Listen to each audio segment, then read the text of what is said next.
Ceci est la manne quotidienne, version audio. L'artiste sont préparés pour nous aider tout au long d'une année. Nous sommes aujourd'hui le samedi 17 septembre 2022. Nous considérons le thème la présence de Dieu. La présence de Dieu. Prions d'abord. Père, nous te remercions, nous te glorifions pour encore l'opportunité que tu nous as donnée d'écouter ta parole. Nous prions, Seigneur, aide-nous à l'entendre bien et aussi la mettre en pratique au nom de Jésus. Nous te remercions parce que tu nous as exaucés. Au nom de Jésus, nous avons prié. Nous considérons la présence de Dieu. Notre texte de lecture est prise dans le livre de Psaume, chapitre 16, à partir des versets 1 à 11. La Bible dit, l'hymne de David, garde-moi, ô Dieu, je te cherche en toi, mon refuge. J'ai dit à l'Éternel, tu es mon Seigneur, tu es mon souverain bien. Les saints qui sont dans le pays, les hommes pieux, sont l'objet de toute mon affection. On multiplie les idoles, on court après les dieux étrangers. Je ne repens pas leur libation du sang, je ne mets pas leur nom sur mes lèvres. L'Éternel est mon partage et mon calice. C'est toi qui m'assures mon lot. Un héritage délicieux m'est échu, une belle possession m'est accordée. Je bénis l'Éternel, mon conseiller. La nuit même, mon cœur m'exhorte. J'ai constamment l'Éternel sous mes yeux. Quand il est à ma droite, je ne chancelle pas.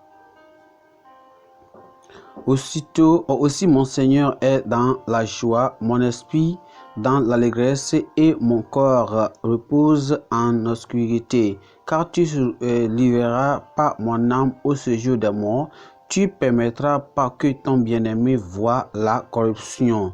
Tu me feras connaître le sentier de la vie, il y a l'abondance joie dans ta face. Tes délices éternelles à ta droite.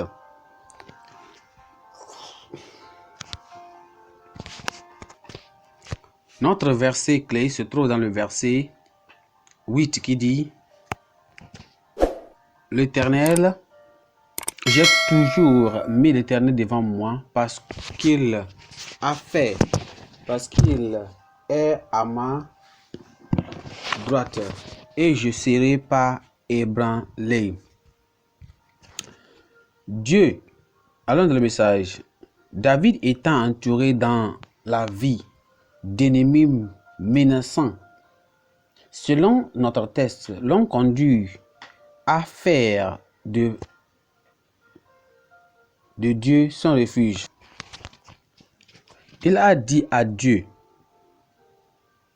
ce qu'il ressentait à propos des ennuis et des douleurs. Alors,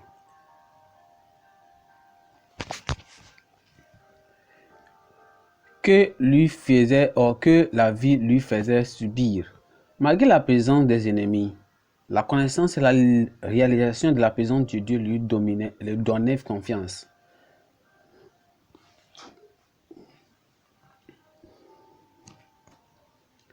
Ses ennuis et ses douleurs devenaient insignifiants comparés à ce que la présence de Dieu représentait pour lui.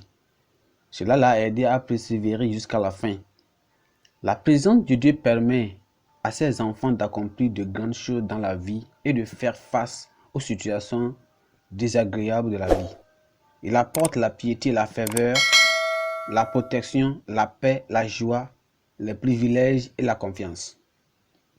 Le croyant a besoin de la présence de Dieu pour le guider, le conduire et l'aider à accomplir sa volonté. Nous sommes tous, comme David, confrontés à des problèmes et à des douleurs parce que Dieu n'exempte pas les croyants de circonstances quotidiennes de la vie. Les croyants ainsi que les incroyants traversent parfois des problèmes et des souffrances, alors que les incroyants deviennent désespérés ou agités à propos de la vie. Ceux qui cherchent Dieu peuvent affronter avec foi les situations de la vie avec confiance et l'expérience.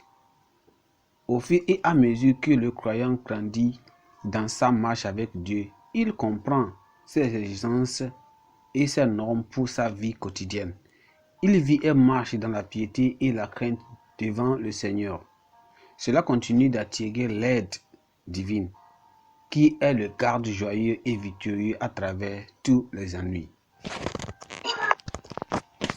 Le sens de la présence de Dieu éloigne le croyant du péché. Cela lui fait adorer le Seigneur dans la beauté de la sainteté. La présence de Dieu le rend audacieux et l'intrépide. Pendant les ennuis, le croyant a une paix et un calme unique dans la vie. Il sait que Dieu est avec lui et qu'il attend ou a tout sous son contrôle. Rien ne peut empêcher le croyant de réaliser son dessein ou son appel divin lorsqu'il sait que Dieu est toujours présent avec lui. En écoutant cette parole, nous pouvons savoir que quels sont les secrets d'une vie heureuse.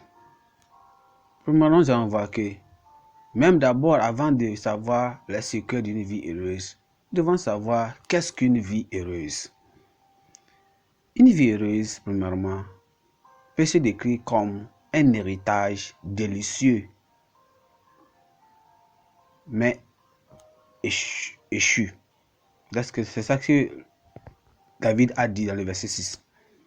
Ça veut dire que une vie heureuse, c'est une belle possession qui lui est accordée.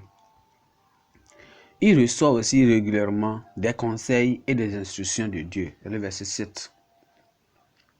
Cette personne n'est pas émue ni bouleversée par l'inquiétude, l'anxiété, les défis ou même les circonstances. C'est quelqu'un qui a une vie heureuse, ça.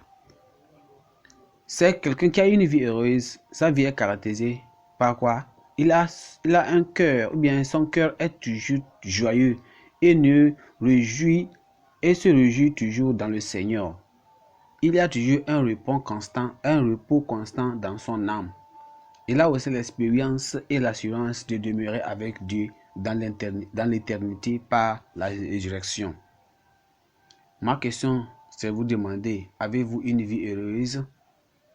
Non, quelle est la voie vers une voie heureuse? David a souligné sa conviction, sa consécration et sa confiance qui forment le secret de sa vie heureuse et réussie. Méditons et apprenons quelque chose et quelques secrets de lui et appliquons-les à notre vie aussi. Il dit, dans le verset 1, il dit, « Car je cherche en toi mon refuge. » C'est ce que David a dit. Et il dit en verset 2, il dit encore, « Je dis à l'Éternel, tu es mon berger, tu es mon souverain bien. » Ça veut dire que grâce, capacité, and so on. Tu es mon tout. Dans le verset 2. Il dit encore le verset 4 que je n'ai aucune confiance en d'autres dieux, ni dans les alternatives à Dieu, car tous sont trompeurs, et finiront dans quoi? La souffrance. C'est dans le verset 4. Dans le verset 5, il dit quoi? L'Éternel est mon berger, ou bien mon partage. Toutes les autres possessions terrestres sont secondaires. Dans le verset 7, il dit, je bénis l'Éternel avec quoi? Gratitude dans tout ce qu'il peut survenir sur mon chemin ou bien ma voie. Dans le verset 9, il dit, j'ai constamment l'Éternel sous mes yeux. Nous allons prier. Prions. Père, nous te remercions aujourd'hui. Nous te glorifions pour encore donner l'opportunité d'écouter cette parole. Seigneur, apprends-nous à te faire de plus en plus confiance. Seigneur, aide-nous à toujours voir ton visage dans chaque situation et à te mettre devant, en première position, dans toute situation, à tout moment, n'importe où nous sommes. Seigneur, apprends-nous de plus en plus à vivre ou bien à mener une vie heureuse. Seigneur, aide-nous tous, tes saints, à mettre fermement et constamment notre confiance en toi seul et en aucun d'autre. Seigneur, merci parce que tu nous as exaucés. Nous te remercions vivement pour l'exaucement. Au nom de Jésus, nous avons prié. Amen. Notre pensée du jour dit, avec Dieu présent, tout est sous contrôle.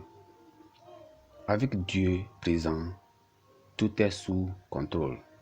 Notre lecture biblique aujourd'hui sera prise dans le livre de Proverbes chapitre 4 jusqu'au chapitre 6. Merci.